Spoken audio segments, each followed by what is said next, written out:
Welcome back, everyone. Today I've got a very fun deck video for you, and that is going over Himiko Toga IV. I've loved Toga ever since she was introduced in My Hero Academia. I think she's one of my favorite villains. I love a sort of tragic villain with a relatable backstory, and she's just a whole lot of fun as a character. But Toga IV, especially with the recent errata to Rando Spirit Gun, making you only be able to copy printed abilities on your character, has kind of not seen really any play. So I thought I'd tinker around and see what I could do with her. So let's jump into it. She is a 6 hand size 29 health character. She has all evil and life as her symbols. She has League of Villains and villain for her tags, or character traits. She has 2 enhances, the first of which is once per turn. Remove 1 character card from your discard pile. There's your cost. Choose 1 non-once per game ability on that removed card. This card gains that ability until the end of the turn. So basically allowing Toga to use any enhance on any of your other characters that you could play in her. Pretty cool. And then she has Enhance, Mill 1, so discard the top card of your deck to the discard pile. Your attack gets +1 damage. If it deals damage, gain 1 health. Pretty cool. Still keeping some of that vampire thing that we saw in Toga 1, which we'll get to in a minute. Oh, jeez. Sorry, my cat just licked my foot. He knows I hate it when he does that. So, the thing about Toga 4 is she's really only going to be as good as the characters you're allowed to play in her. And normally you would go on all or evil for the Rando Spirit Gun treatment, so you can use her once per turn ability a second time, gathering 2 different abilities for your character. However, I didn't go that route. I went the life route, and this is kind of what I came up with, and I think it's kind of fun. So you'll see here that I have 8 character cards, and those would be 2 copies of these 4. And I'll explain why I chose these ones. So we're starting with Kurama Yoko Unleashed from the Yu Yu Hakusho Dark Tournament set. And his enhance that I use is Enhance Your Attack. Your rival adds the top card of their deck to their card pool face down. So clogging my rival's card pool on offense, making it harder for them to block my attacks, so that when I use the Mill 1, I can get the 1 damage and gain 1 health because my attack will hit easier. I also chose Kyokajiro 2, and her enhance is if this attack speed is 4 or greater, it either gets -2 speed or you can seal and ready 1 foundation. So on offense, I can seal a foundation and ready it to keep my strings going, or I can, on defense, give a card an attack -2 speed for pretty much free, as long as their printed speed, their current speed is 4 or greater. I've played Jiro 2 before as a character, so I'm very familiar with just how impactful that enhance can be over both offensive and defensive turns. Then we have the classic Himiko Toga 1. Her enhance says lose 1 health. There's your cost. Your attack gets +1 speed. If your attack is blocked, your rival loses 1 health, and your next attack gets +1 speed. This cannot reduce your rival below 1 health. So with my Mill 1, I get +1 damage, and if I deal damage, I gain a health. And for Toga 1, I lose a health, get 1 speed, and if it's blocked, my rival's going to lose a health instead of me gaining a health, and then my next attack gets an additional 1 speed, and you can, of course, just loop that, just stack speed on speed on speed, making your attacks easier, more likely to hit, so you gain the health from Toga, and heaven forbid they partial block if you've used both of these abilities, so that they lose 1 health and you gain 1 health. And lastly, Elder Toguro. He's seen some success recently at the St. Louis Regional. Congratulations to... Your name escapes me. I apologize, but congratulations for winning with Elder Toguro. And his enhance says, switch this attack speed and damage. If it's your rival's turn, destroy 1 foundation.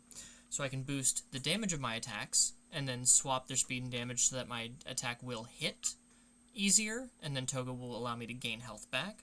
Or I can switch the speed and damage of my rival's attacks to make them easier to block or to take less damage as needed. So very powerful abilities on offense and defense here. And for right now, I've chosen 2 of each of these characters because I feel any more of each of these characters and my hand would just get clogged full of characters, and any less, I wouldn't see them. So 2 feels just about right so that I can use whichever offensive ones I need or defensive ones I need.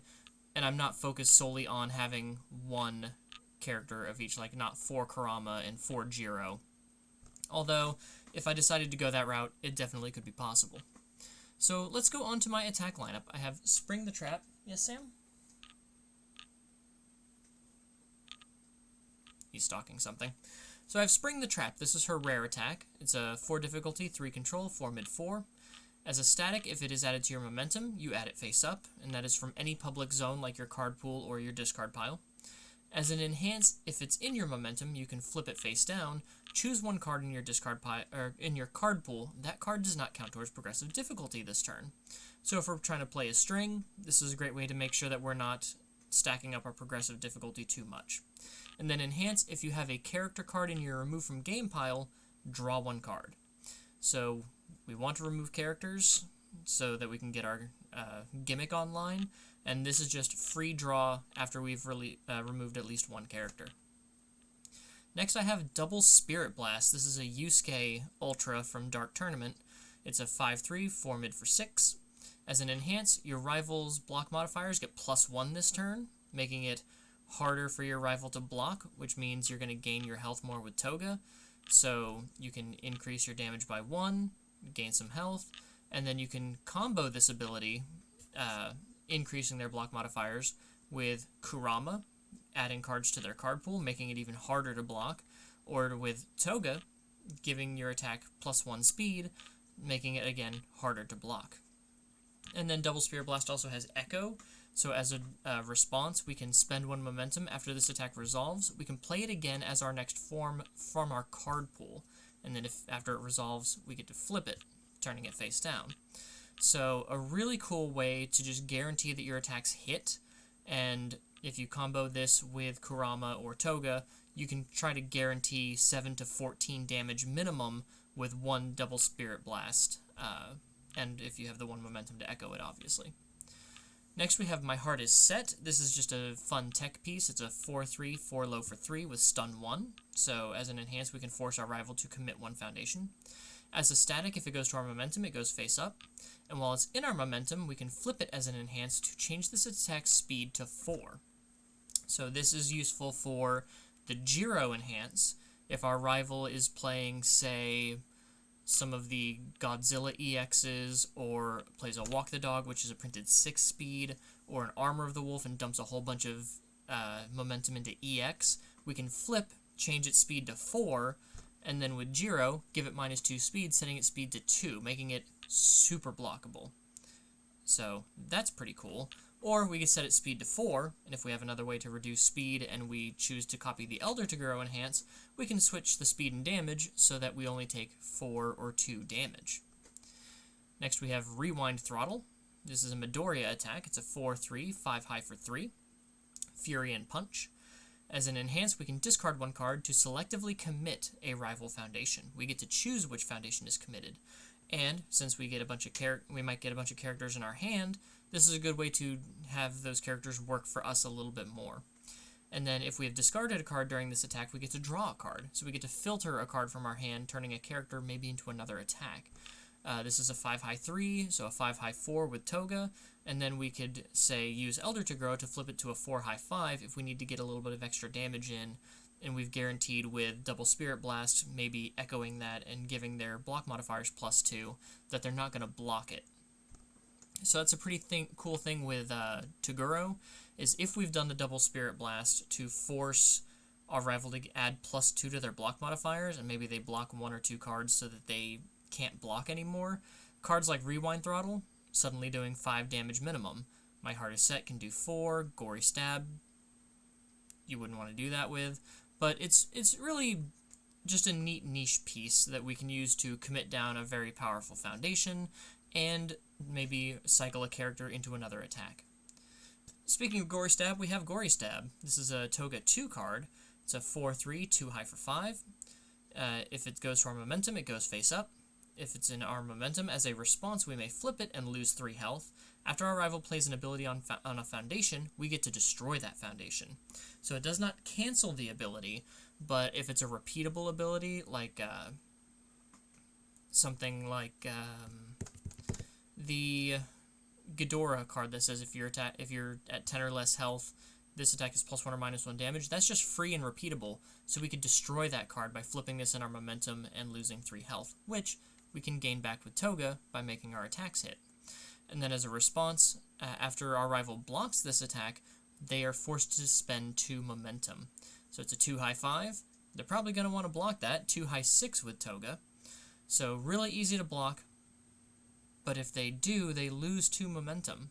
So decks like Armor of the Wolf decks, Black Abyss decks, Amajiki, they're not going to want to give up their momentum so easily, so they might just let this pass and do 5, 6, 7 damage for free, which then allows you to get this to your momentum and have that response online to destroy a very key foundation.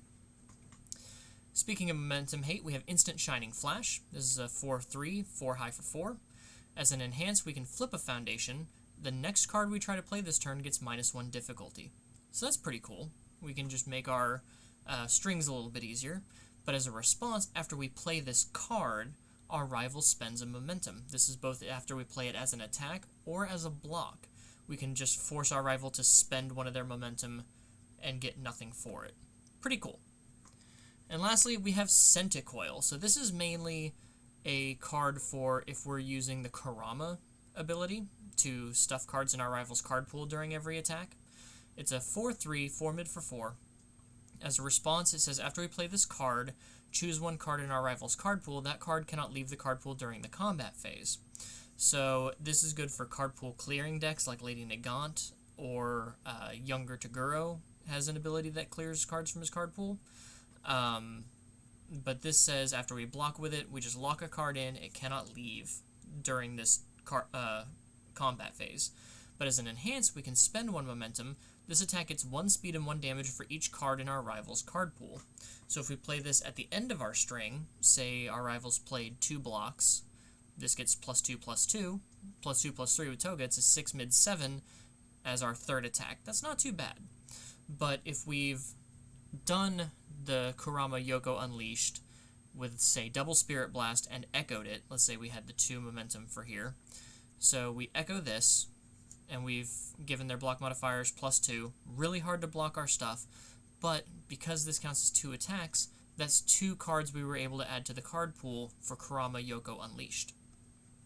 Then if, say, we follow with Instant Shining Flash, that's another card for Kurama, and then Centicoil is another card for Kurama. That's 4 cards minimum in their card pool, making this an 8 mid 8, 8 mid 9 if we've used Toga's Mill.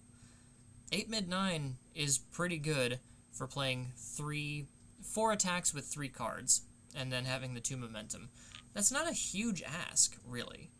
And I think it's just really cool. Also, if your rival's been playing really good defense on block, this can just be a sneak way to throw in a bunch of damage at the end of a string that they weren't expecting.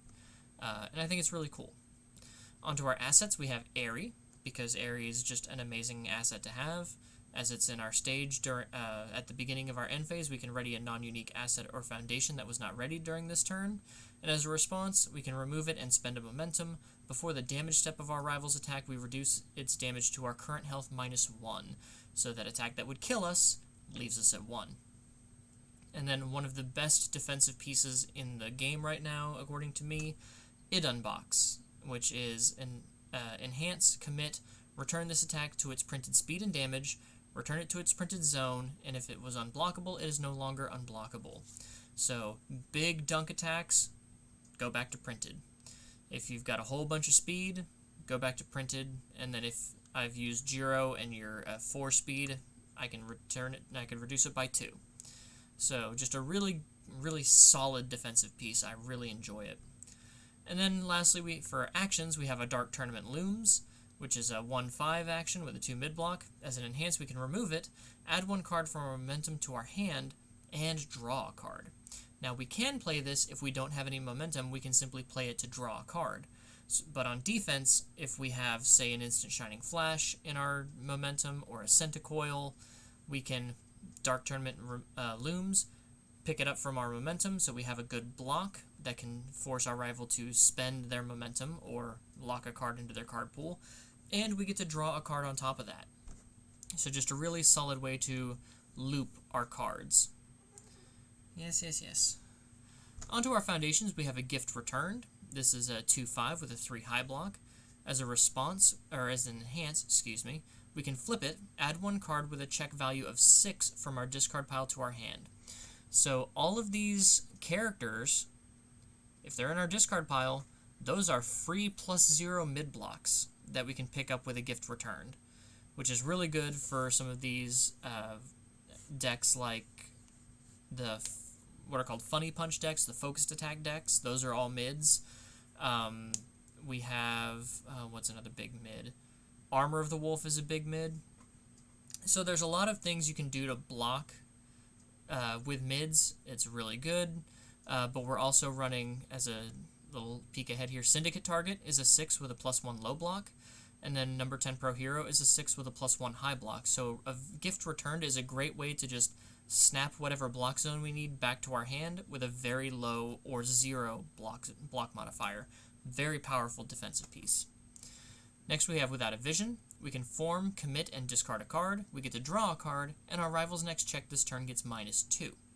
So this is another great way to cycle a character out of our hand, and our rival's next check this turn gets -2, so that means if they try to block something, their check gets -2, but it's not just for like the next attack, it's the next time during this turn. So even if they choose to take a lower damage attack, the next one they do could land also with that -2 to their check, which is really good when we're trying to gain our health back every time our attacks do damage.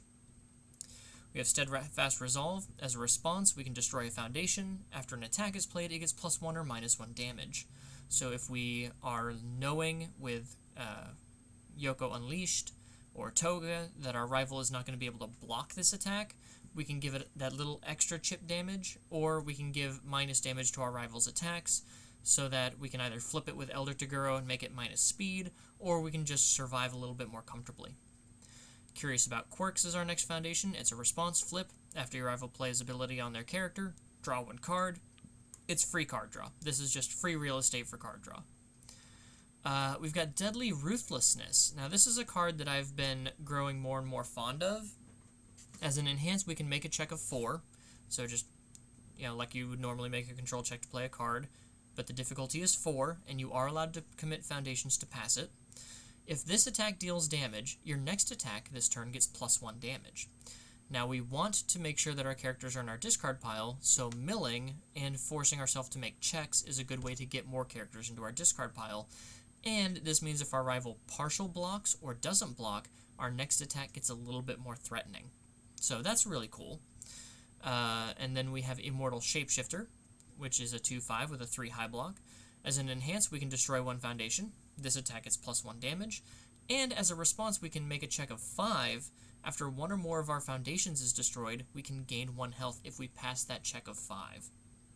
So again, a bit more health gain to keep Toga healthy, along with her own health gain to kind of make sure that we're surviving in the long run.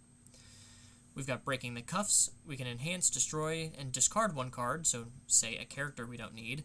Our attack gets +3 speed and +3 damage. Really pushing, especially a later in the string attack, through and making sure it hits really hard. We have Keiko's Aid. As a response, we can flip it. After blocking an attack, our rival's next attack gets +2 difficulty. That's really strong. That's a guaranteed way to try to slow down your rival's string turns and make sure that we can survive to the next turn. I've already gone over Syndicate Target and number 10 Pro Hero as a very good checks and blocks. Even though they don't really do anything, Syndicate Target costs us a health if we block with it. We have Incredible Display.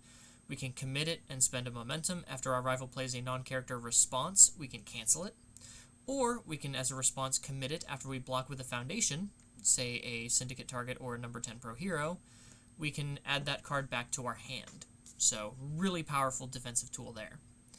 We have Heroic Assistance. As a response, we can flip it after one or more of our foundations is committed due to a rival effect, say a stun ability or Toga 3's character ability, because it doesn't say non-character effect. We get to ready 2 foundations that have not been readied this combat phase, so like an Incredible Display, or maybe a Steadfast Resolve that we had to commit, or a Gift Returned we had to commit. We can just ready those up. so that we can use them again. And then it's got a bit of deadlock here. We can flip it to look at our rival's hand, and we may change the zone of this attack. So on our rival's turn, we can look at their hand, see what they have coming to us, and then change the zone of this attack to maybe a mid and block with a character. Pretty cool defensive bit. We have carbo loading. I like this for damage boost. As an enhance, we can commit one foundation. This attack gets plus X damage. X equals the difficulty of the committed foundation. So we can commit itself to give 3 damage to our attack. That's pretty good return. And then as a response once per turn, after we gain health, we get to ready this foundation, and that is a tenacious ability. It's playable while the card's committed. So we can give our attack 3 damage, 4 with Toga, and then if it hit because of Kurama's card pool stuffing, double Spirit Blast, anything making our cards really hard to block, we get to then gain that 1 health from Toga and ready carbo loading back up. Pretty nice, because then we can give plus 3 damage to another card if we wanted to. We have full-on attack mode. As an enhance, we can destroy 1 foundation. If our attack deals damage, we get to gain 1 health, and our rival loses 1 health. And this ability can reduce your rival to 0. So you can deal that 4 or 5 damage, and then if they lose another 1 health, and they only had 1 health after the 4 or 5 damage, they lose the game. And this is another way to gain health to ready carbo loading. It is damage that is harder to deal with. So like if they reduce your damage to 2 after you do this, or reduce your damage to 1, you're still going to do that 1 bit of extra damage. You didn't lose anything just because your damage got reduced. We have resting up. As an enhance, we can commit for -2 speed. If our character's committed, it gets -3 speed instead. Now, none of our enhances are tenacious, so we don't want to commit our character, but -2 speed is pretty good because if we use Elder Toguro, we can flip to make that a -2 damage, or if we've got Jiro, their speed is at least 4, it gets -2 speed, now it gets another -2 speed. So just a great way to kind of control the speed flux there. And lastly, Partners in Crime. With a lot of these momentum hoarding decks, I think this is a really cool card to have usually in your sideboard, but here I think it works in the main board. We can enhance, spend 1 momentum, our rival spends 1 momentum, so just kind of keeping our rival's momentum in check. And then as a response, we can commit and flip it. After we play an attack that shares at least 2 symbols with our character, we get to reveal the top 3 cards of our deck and put them back in any order. So if we've got a draw card like Spring the Trap or Curious About Quirks, and we play, let's see, Spring the Trap, Double Spirit Blast, I think those are our only attacks that have the, so only those 2 attacks that can really trigger the response on this, but it's useful if need be, if you need that extra draw and you need to guarantee what you're drawing, but also it's mainly here just to keep your rival's momentum in check for those decks like Black Abyss decks, Amajiki, these decks that want to hoard momentum. Mothra gave me a hard time during the webcam tournament because it just stocked up so much momentum. So it's just a good way to try to keep that in check, and the deck was running low on low blocks, so kind of just tossed it in there. But that is a fun take on Toga IV. I was going to play this for my upcoming local store championship that is this weekend, but I miscounted the number of double Spirit Blasts I have. I thought I had 4, I have 1. So that's a little tricky, but which doesn't make sense. I should have 4 because I played them in a Jiro 2, but I might have traded them away. I'm not sure. So I'm going to be playing something different, but I really like this take on Toga. I know with the if your attack deals damage, gain 1 health, could be really good with a throw build if you had a lot of life throws. Let's see what life can throw at us. Standard, attack, life, throw. Creeping Vine Eruption, Ojiki Plant Grasp, Jawjammer's pretty good. Overhead Reversal, that's just Creeping Vine Eruption again. And Duplicate Deception Stab. So a throw Toga could work, especially if you use Ojiki Plant Grasp with the Kurama Yoko Unleashed character to stuff your rival's card pool. So this is a 3 mid 7 throw, 3 mid 8 with Toga's Enhance. So that's pretty cool. And that would just guarantee your damage gets through, so you can guarantee gain health. Excuse you, sir. But that's all I gotta say for Toga IV. What do you guys think of her? Do you think life is her good symbol, or are you onto the all and evil side with the Rando Spirit Gun build? I know a lot of people on evil wanted to play her with Mineta 2, at least until Rando Spirit Gun got errated, because there was a loop that you can just remove a whole bunch of her and then remove a whole bunch of Mineta 2 after using Rando Spirit Gun, so you get access to all of your once per turns twice per turn. So you can remove, I think, 6 characters, 7, and then just debuild your rival's entire stage in one turn. It was really nasty, and that's why Rando Spirit Gun got errated to say card abilities printed on your character. But I still think she's got potential on both other symbols. I think she's really cool. A character very similar to her actually got banned twice. Quan Chi from Mortal Kombat X.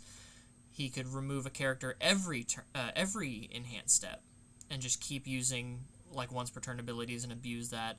Then they made him twice per turn. You could remove a character and he still got banned. He was really kooky, but I think she's fun. I think the more characters come out on these 3 symbols, the more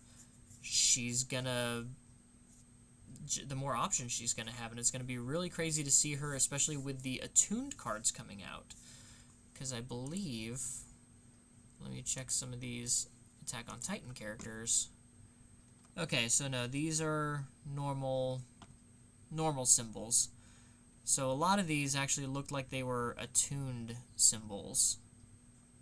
I believe in some of the ones I saw. At least I thought some of the ones I saw. But anyway, I'm getting a phone call, and that tells me I need to take it away for now. So until next time, take care, guys.